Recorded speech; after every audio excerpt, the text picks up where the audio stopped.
Hello and welcome to Bleak's Nature. I am your host, Hans Bleak.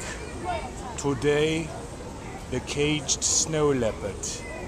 Here you see a snow leopard who has been trapped in Central Park by New York City and Mayor Bloomberg.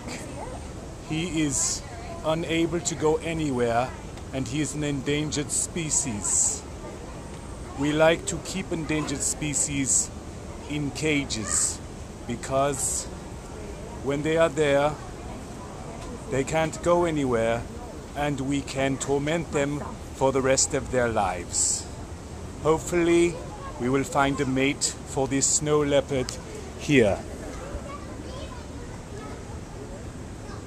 And you see the snow leopard has a cage here and he is trying to escape the 95 degrees heat. Hello, snow leopard. And he doesn't look very happy because he would like to be in the snow, of course. Next time I visit you, you will have a chance to see another creature who has been trapped by all the people of New York City. This is Hans Bleak for Bleak's Nature. Very good, very good. Yay!